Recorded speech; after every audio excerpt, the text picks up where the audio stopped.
So today's video is all about installing this, the subfloor. It's a crucial part of your van build because it needs to be nice and strong so that you can screw all your cabinetry into it and be safe in the knowledge that it's not going to move anywhere when you're driving along. For those of you that have been following the channel for a while, you'll know that this is my second time converting this van. A water leak meant that I had to tear out the first conversion. So this refit is giving me a really good opportunity to implement all of the lessons that I learned first time round. So the floor insulation I installed first time round was somewhat lacking. I was super conscious of eating into my headroom within the van. And I didn't really want to add any thickness for insulation, so I just went with closed cell foam strips in between the steel ridges of the floor. I then foil taped over the top of the steel ridges, thinking for some reason that this would be beneficial. I must have thought that the sub 1 mil thick foil taped possessed some kind of magical insulation properties. And then when I took the van to the Alps, I wondered why the floor was cold underfoot. So this time round, I'm going for 25 by 50 treated roof battens and 25mm thick PIR insulation board. The final step is to foil tape over the top of the wooden battens to create a vapour barrier. I would then cover the subfloor with 12mm ply. The first thing to decide was where to put the roofing battens.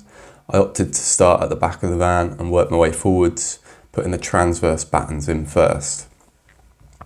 Where possible, I tried to position the battens 4 feet apart to minimise the amount of cuts I would have to do on the plywood sheets.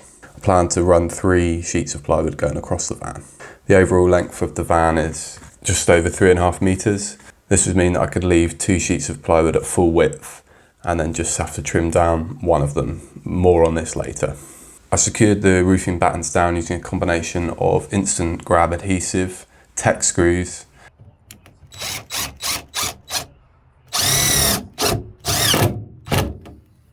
and where possible the stock threaded tie down points in the floor of the van.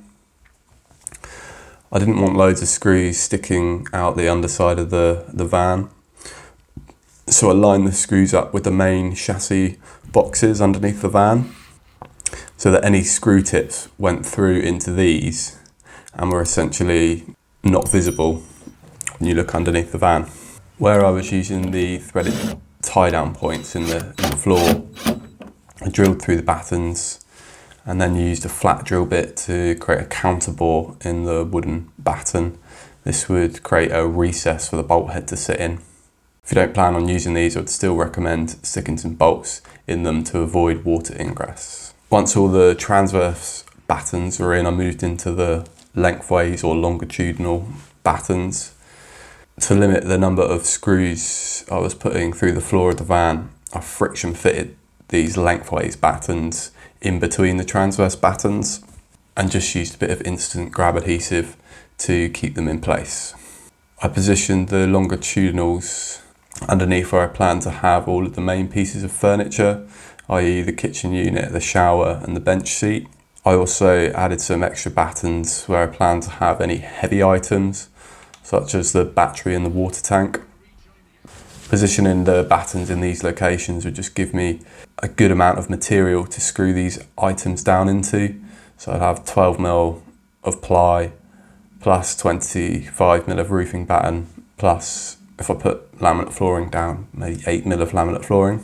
So you've got a good 45mm of wood to screw into. I also added a batten along the edge of the sliding door to make sure that this entranceway was really sturdy. Now that all the battens were in, the next step was to cut out sections of PIR insulation board to fill in the gaps in the frame. Due to the PIR only being 25mm thick, I found that the best method for cutting this was just using a Stanley blade, essentially scoring the insulation board on both sides, and you can just snap the board where you need it.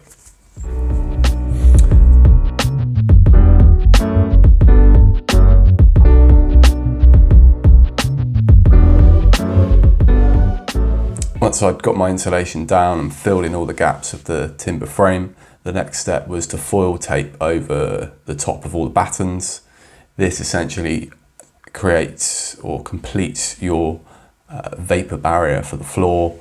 So all of the insulation board has an aluminium skin on it, which is essentially a vapor barrier, and then the foil tape just bridges between adjacent bits of insulation board going over the top of the timbers, just creating a continuous vapor barrier.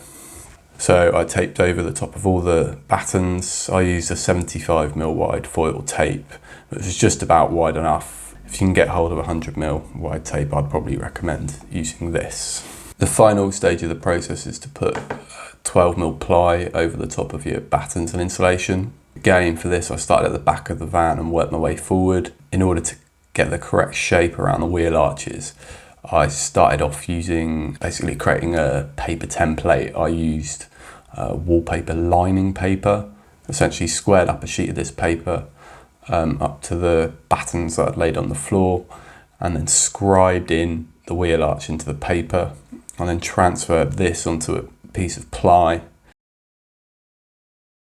created a template, and then after making sure that this was a good fit and making a few minor adjustments, then transferred this template onto each side of the ply board that I was going to install in the van.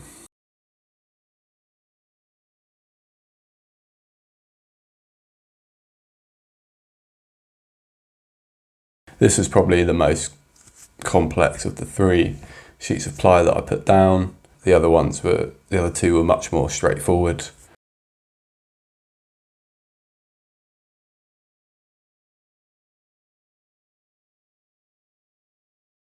The central one only having to make straight cuts, and then the final one at the front of the van just being a simple scribe into the curve at the front edge. The final stage is to obviously screw your plywood down to your battens. I put some pen marks, and then in other locations tape marks wherever my battens were, so that I could had a reference point once the ply was laid down. So that is essentially the subfloor done. I'm really happy with how it went, and I think it's going to give me a really sturdy base for the rest of the conversion. The floor should now also be nice and warm underfoot. So just to comment on material costings, I got all of the materials for this from my local builders merchants. First time I've done this, I haven't really realised how much cheaper they are than going to the likes of B&Q or Wix. So for the roofing battens at B&Q, they worked out at £2.28 a metre versus £1 a metre from the builder's merchant. The insulation board, if I'd bought from B&Q, it would have been £33 a sheet versus £20. And 12mm ply, less of a difference here, but £34 from B&Q or 30 quid from the local builder's merchant. So yeah, definitely worth just shopping around and getting prices. Anyway, that's it for this episode. Thanks for watching. If you found anything in this video useful, please do give it a thumbs up, and I'll see you in the next video. Cheers guys.